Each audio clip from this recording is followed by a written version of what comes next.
Hi, welcome back to Bite Size Music. Yesterday I asked a question on the Guitar and Music Theory Facebook page, which was how do people build chord progressions to specifically suit certain modes? Now, I've tried, like I'm sure many of you have in the past, of just taking the chord that would be the tonic chord for that particular mode, and by that I mean if you're playing a C major, you'd play a C major or a C major 7 first.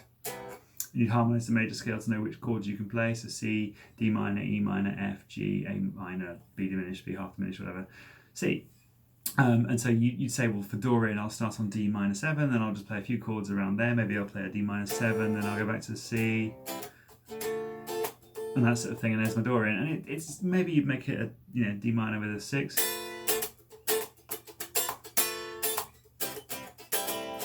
Something like that, and maybe you play a 5 chord, which would be an A minor in this case, and that's all fine. But I thought, is there something more to it? Can you do something else?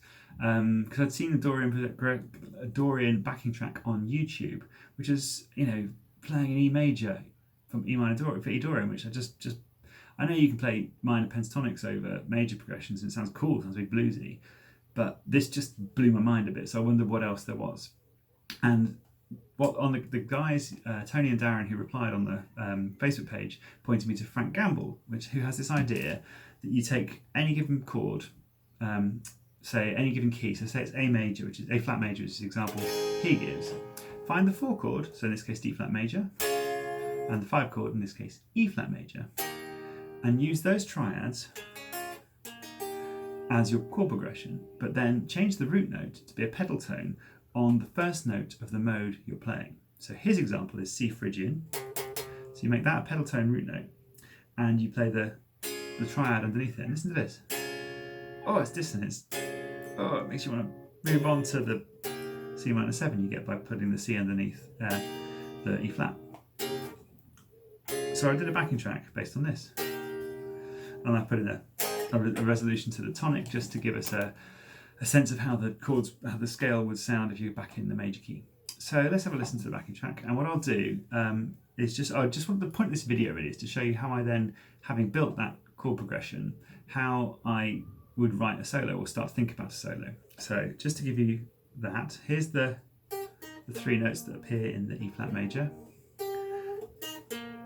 using the A shape here. So it's a G, an E flat, and a B flat, and then you have the 3 notes from the 4 chord, from the D flat, which is of course A flat, D flat, and F.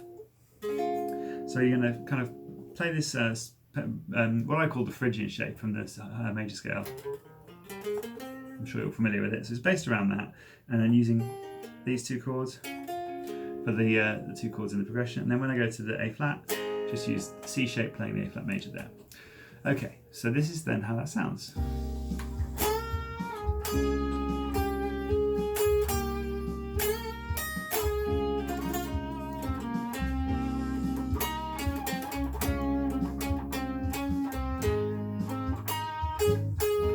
Hopefully you can see that here's the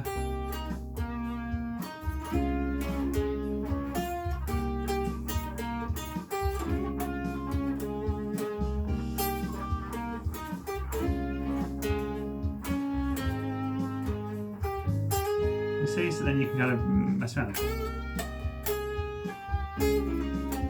Oops, done that.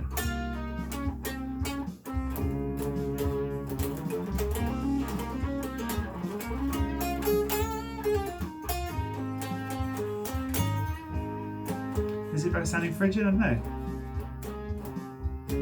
Maybe that's a little bit more.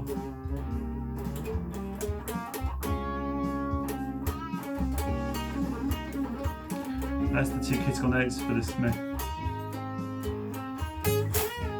Okay, so I think it starts to sound more Phrygian when you start to get more into that root and that flat second, that C and that D flat. So I've got loads more to think about with this. I think it's a really cool thing. I'm really grateful to the guys on the Facebook page for showing it to me. I hope you found that useful. I'll make the backing track available and link it from the video probably. And yeah, I'll see you tomorrow for a few more minutes of guitar. Please do subscribe if you like these videos. Have a go and comment, and by all means leave a feedback video if you're into that thing. Okay, bye for now.